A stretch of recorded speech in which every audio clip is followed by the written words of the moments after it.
गरीब बहिणीला श्रीमंत भावाने लग्नामध्ये बोलावलं नाही. एवढंच नाही तर त्या भर मंडपामध्ये आपल्या सख्या बहिणीला त्या लग्नाच्या मंडपामध्ये हाकलून दिलं. पण तिचाच मुलगा नंतर करोडपती झाला बरं का. त्या श्रीमंत माणसाच्या लग्नामध्ये हजारो लोक होते. एक बहीण नव्हती फक्त, त्याची सख्खी बहीण. कारण तिच्या स्वतःच्या भावाने तिला गरीब बनवून नाकारलं होतं. पण तरीही ती आली होती बरं का.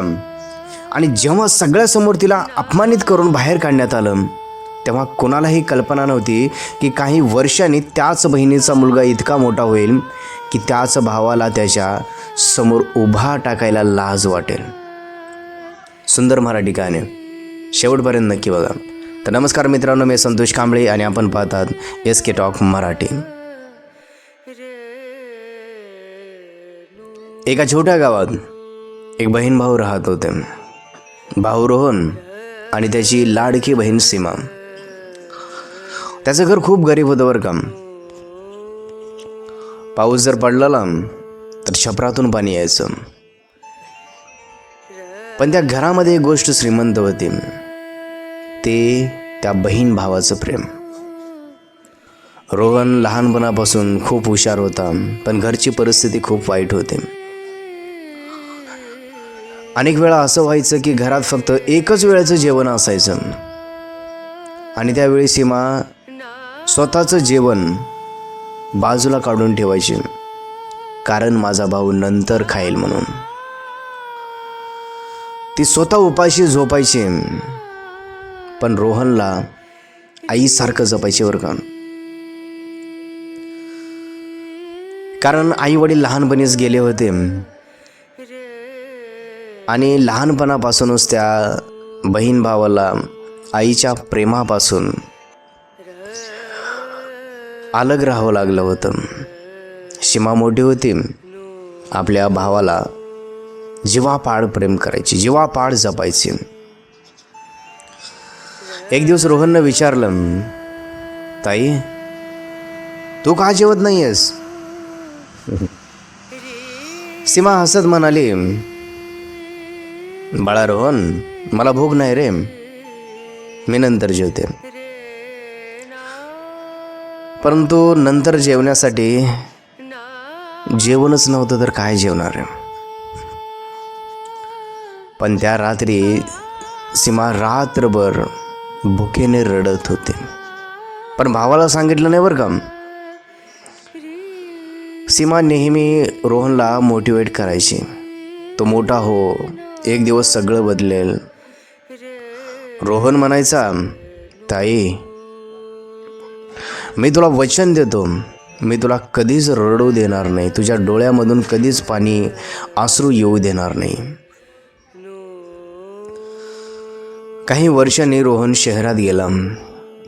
त्याने खूप मेहनत केली, रात्रंदिवस काम केलं आणि तो सक्सेसफुल बिझनेसमॅन झाला. पण या वेळेत सीमाचं लग्न एका गरीब घरामध्ये झालं बरं का. गरीब घर होतं. इकडे भावाच्या घरी पण गरीब आहे आणि नवऱ्याच्या घरी गेले पण तिकडं पण गरीब आहे. तिचं आयुष्य एक स्ट्रगलने भरलेलं होतं. एका बाजूला रोहनचं लाईफ होतं, लक्झरी लाईफ होतं, मोठं घर, गाडी, पैसा. दुसऱ्या बाजूला सीमा, स्ट्रगल, छोटं घर, टेन्शन. पण तरीही सीमा तिच्या भावासाठी प्रार्थना करत होती बरं का, देवाकडे विनवणी करायची, देवा माझ्या भावाला काही कमी पडू देऊ नको, सदा सुखामध्ये ठेव. देवाकडे विनवणी करायची. एक दिवस सीमाला कळलं रोहनचं लग्न ठरलंय. ती अजून खुश झाली. शेजाऱ्याकडून कळलं बरं का, दुसऱ्याच माणसाकडून कळलं, माझा भाऊ आता लग्न करतोय. ती स्वप्न पाहू लागली, लग्नामध्ये जाईन, हे करेन, ते करेन, असं करेन, भरपूर स्वप्न पाहू लागले. पण काही दिवस गेले काही आठवडे गेले, पण भावाने बहिणीला सांगितलंच नाही लग्नाला. ती दरवाजाकडे बघत राहिली. माझा भाऊ आज मला सांगण्यासाठी येईल, मला घेऊन जाण्यासाठी येईल. दररोज वाट पाहायची, आता येईल, पण कोणीच आलं नाही हो. शेवटी सीमाने एक निर्णय घेतला, ज्यामुळे तिचं आयुष्य कायमचं बदलणार होतं. सीमा अनेक दिवस वाट पाहत होती, पण तिच्या भावाकडून इन्व्हाइट सुद्धा आलं नाही. शेवटी तिने एक निर्णय घेतला, जो तिच्या आयुष्यातला सर्वात कठीण निर्णय होता.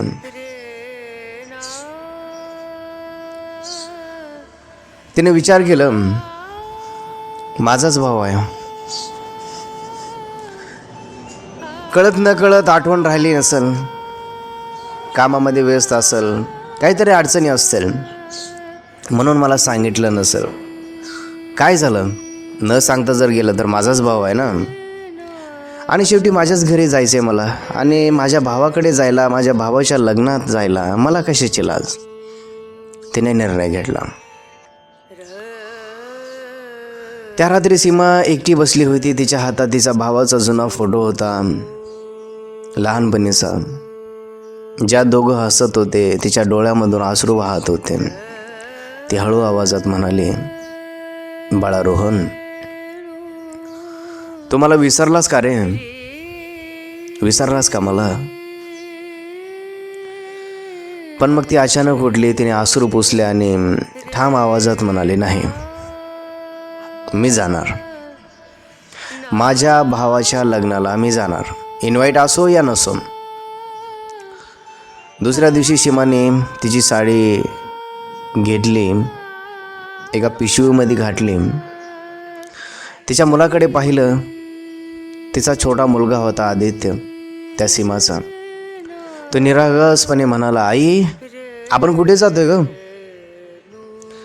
सीमा हसली, पण त्या हसण्यामध्ये दुःख होतं. काय सांगावं त्या लेकराला? आपण मामाकडे जातोय, मामाकडे. आपल्या मामाचं लग्न आहे, आपण मामाकडे चाललोय. आदित्य खुश झाला. मामाकडे जायचे, मामाचं लग्न आहे म्हणजे हा खुश झाला. सीमा बसमध्ये बसली. लांबचा प्रवास होता. खिडकीतून बाहेर बघत होती. तिच्या मनात फक्त एकच विचार होता, भाऊ मला पाहून खुश होईल ना? मोठं हॉटेल होतं, लाईट्स, डेकोरेशन, डीजे, सगळं रॉयल होतं. सीमा हळूच गेटवर आली. हातामध्ये लेकरू आदित्य आणि दुसऱ्या हातामध्ये पिशवी. साधे कपडे, बहिणीची गरीब परिस्थिती होती. सिक्युरिटीने तिला वरून पाहिलं आणि म्हणाला, इन्व्हाइट आहे का तुमच्याकडं? निमंत्रण पत्रिका आहे का तुमच्याकडं? सीमा थोडी घाबरली. नाही हो, नाही माझ्याकडे, पण मी रोहनची बहीण आहे. सिक्युरिटी कन्फ्यूज झाला. सिक्युरिटीनं तिला आज जाऊ दिलं नाही. पण सीमा काय केली माहिती आहे? त्या गर्दीमधून आत शिरली. भावाचं लग्न होतं. सगळे रिच लोक होते, श्रीमंत लोक होते. महाग कपडे, ज्वेलरी, सोनं नाणं, आणि त्यामध्ये होती सीमा, साधी साडी घातलेली, हातामध्ये लेकरू, एक हातात पिशवी. सगळे लोक कुजबुजू लागले. अरे, ही बाई कोण आहे? कुठून आली अचानक? आता मात्र रोहनची नजर सीमावर पडली. रोहन थांबला. त्याचा चेहरा बदलला. तो रागाने पुढे आला. बघा, ज्या बहिणीनं आपल्या भावासाठी सर्वस्व दिलं, त्याच बहिणीसाठी त्या भावाला राग येतोय.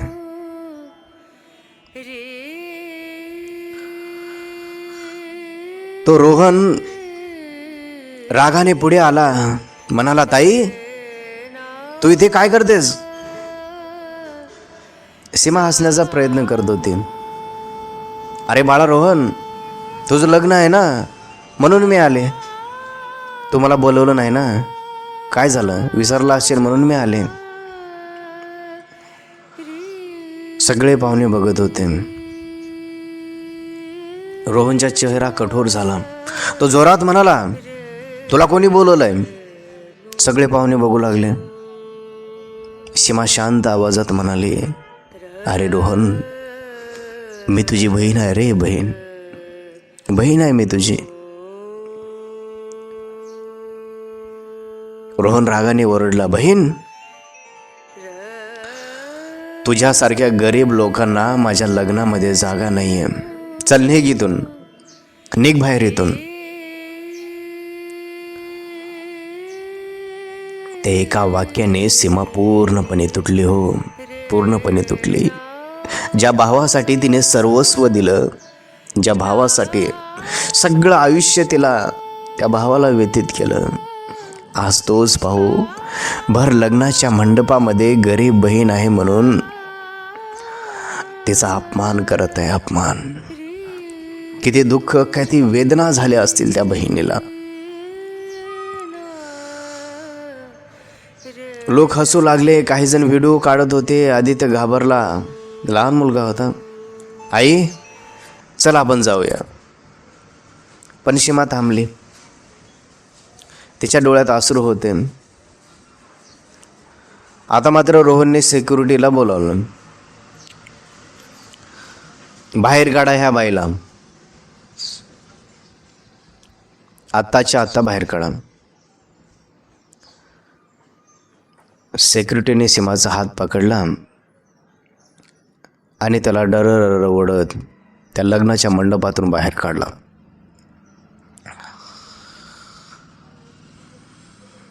सीमा काही बोलली नाही.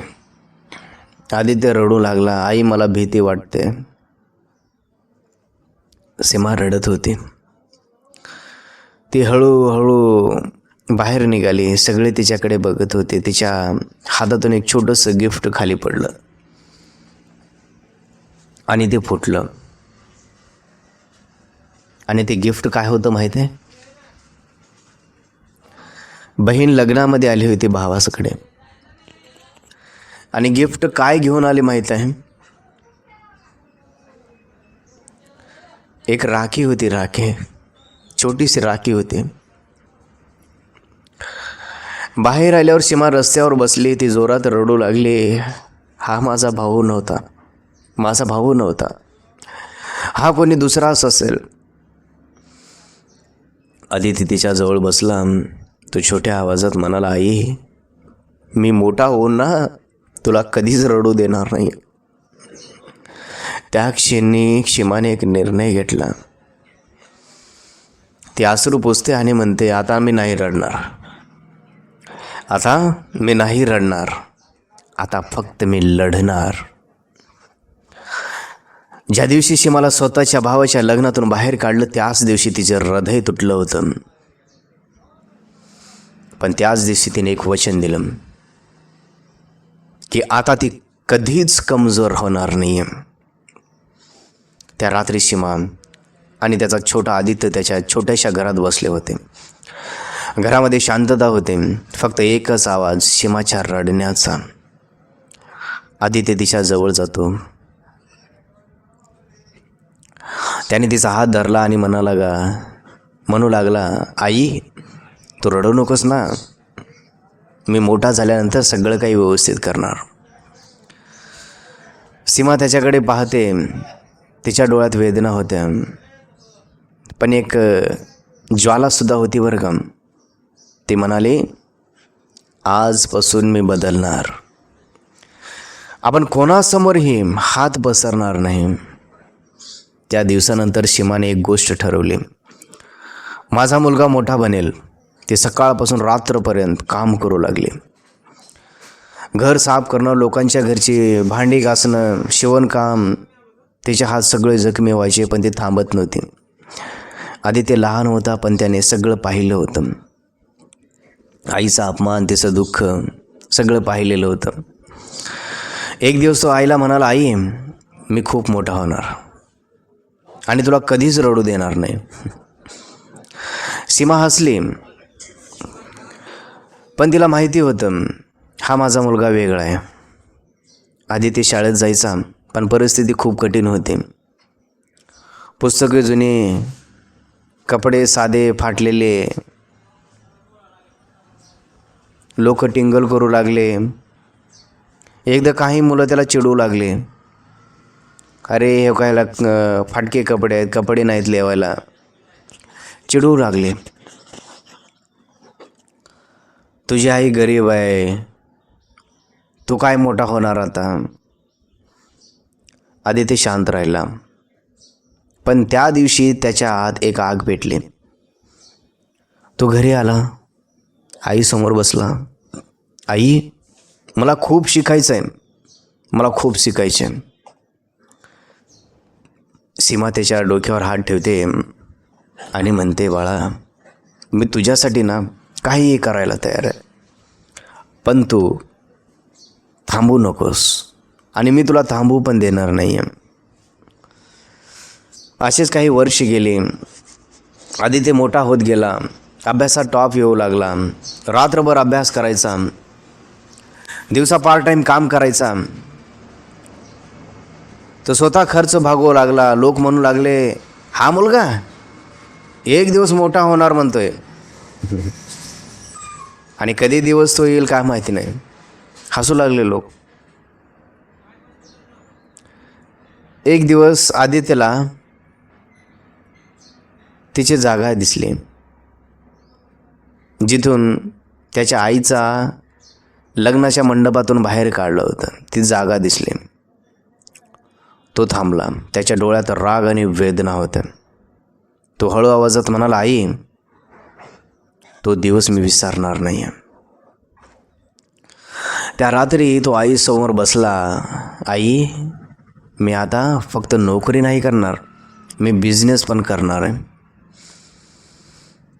सीमा थोडी घाबरली. कसं करणार रे, आपल्याकडे पैसे नाही आहेत. आदित कॉन्फिडेंटली म्हटला, आपण गरीब आहोत, पण आपली मेहनत श्रीमंत आहे बरं का. त्या दिवसापासून आदितचं लाईफ बदललं. तो रिस्क घ्यायला लागला. नवीन काम सुरू केलं, पण पुढचा रस्ता खूप कठीण होता. शेवटपर्यंत नक्की बघा बरं का. त्याने सुरुवात तर केली, पण पुढे जे होणार होतं ते त्याच्या आयुष्यातला सर्वात मोठा संघर्ष होता. आदितीने ठरवलं होतं तो फक्त नोकरी करणार नाही आहे, तो स्वतःच काहीतरी मोठं करणार आहे. पण ज्याच्याकडे पैसे नाही, तो ओळख नाही आहे, त्याच्यासाठी यशाचा रस्ता इतका सोपा नसतो हो. दुसऱ्या दिवशी आदित्य कामाला लागला. छोटंसं आयडिया, मोठं स्वप्न. त्याने एक छोटा बिझनेस सुरू केला. ऑनलाईन प्रोडक्ट विकायला सुरुवात केली. पण प्रॉब्लेम काय, पैसे कमी, एक्सपिरियन्स नाही आहे, सपोर्ट नाही आहे. पहिल्याच महिन्यात मोठं नुकसान झालं. सगळे पैसे गेले. लोकांनी हसणं सुरू केलं. हा मुलगा बिझनेस करणार, कसा देवा लावतो काय माहीत. तुझ्यासारख्यानी स्वप्न बघू नये रे. लोकांना हसणं सुरू केलं. आदित्यला दुःख वाटत होतं, पण तो शांत बसला. त्याच्या डोळ्यात पाणी होतं. तो घरी आला, आईसमोर बसला. आई मी हारलो आहे आता, लोक माझी टिंगल करू लागले. सीमा त्याच्याकडे बघते आणि हसते आणि म्हणते, लक्षात ठेव, जर तू हरलास की तू काहीतरी शिकतोयस हे गोष्ट विसरू नको. त्या एका वाक्याने आदित्य पुन्हा उभा राहिला. यावेळी त्याने चुका समजून घेतल्या, मार्केट समजून घेतलं, लोकांशी बोलला, स्ट्रॅटेजी बनवली. तो दिवस रात्र मेहनत करू लागला. झोप कमी, काम जास्त, आणि काही महिन्यांनी थोडा प्रॉफिट सुरू झाला. छोट्या छोट्या ऑर्डर येऊ लागल्या. लोक ट्रस्ट करायला लागले. आदित्यच्या चेहऱ्यावर कॉन्फिडन्स येऊ लागला. आणि एक दिवस त्याला एक मोठा ऑर्डर मिळाला. तो नर्वस होता, पण त्याने फुल मेहनत केली, खूप मेहनत केली. ऑर्डर सक्सेसफुल झालं. त्या दिवसापासून त्याचा बिझनेस ग्रो होऊ लागला, खूप वाढू लागला. वर्षभरात आदित्यचं नाव मार्केटमध्ये प्रसिद्ध झालं. जिकडं बघेल तिकडे आदित्यचं नाव होतं. मोठं ऑफिस, स्टाफ, पैसा, तो करोडपती झाला होता. लोक म्हणू लागले हाच तो मुलगा आहे. पण आदित्य आता बदलला नाही बरं का. तो अजूनही त्याच छोट्या घरात आईसोबत बसायचा. एक दिवस तो आईला म्हणाला, आई आज जे काही नाही ना, मी फक्त तुझ्यामुळे आहे. सीमाच्या डोळ्यातून पाणी आलं. त्या दिवशी आदित्यला एक मोठ्या फंक्शनला इन्व्हाइट आलं होतं.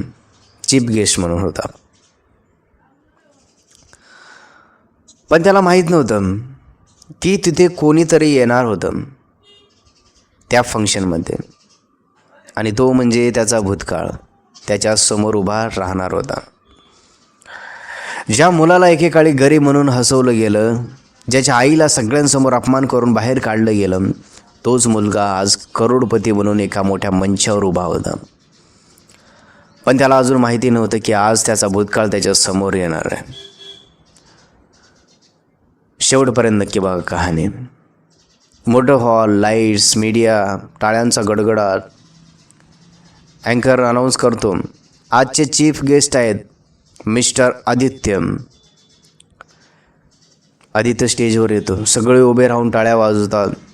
सीमा ऑडियन्समध्ये बसली होती. तिच्या डोळ्यात अभिमानाचे अश्रू होते. कार्यक्रम संपत आला. लोक त्या आदित्यला भेटण्यासाठी येत होते. आणि अचानक काय झालं माहीत आहे?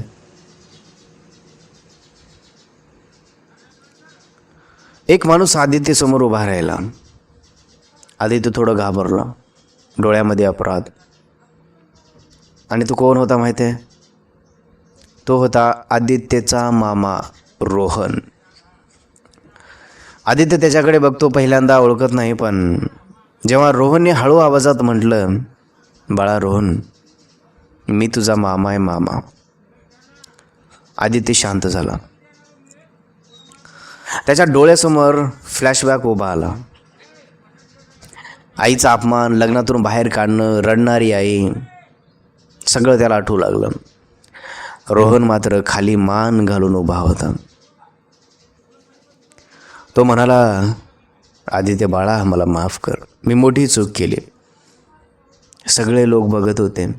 आदित्य शांतपणे म्हणाला, त्या दिवशी तुम्ही माझ्या आईला लग्नातून बाहेर काढलं होतं, फक्त ती गरीब होती म्हणून.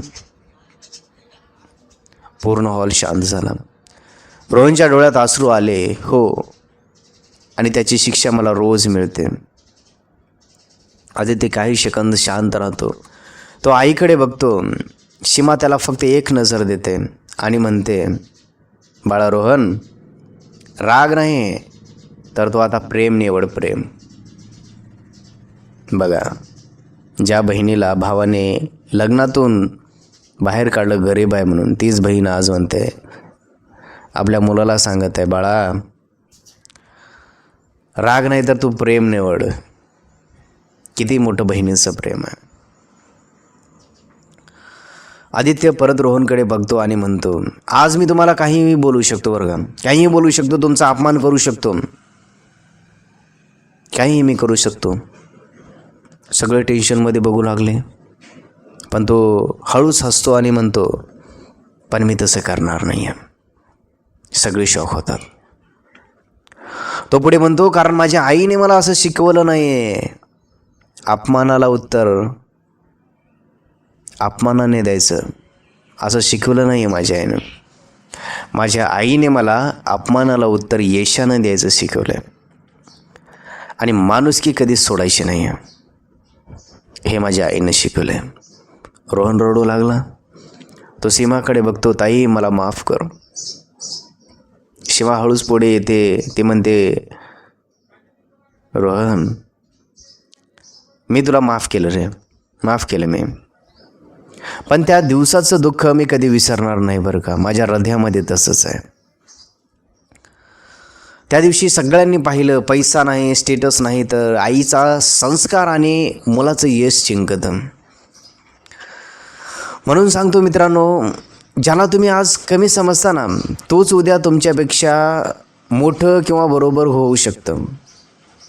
वेळ बदलायला वेळ लागत नाही.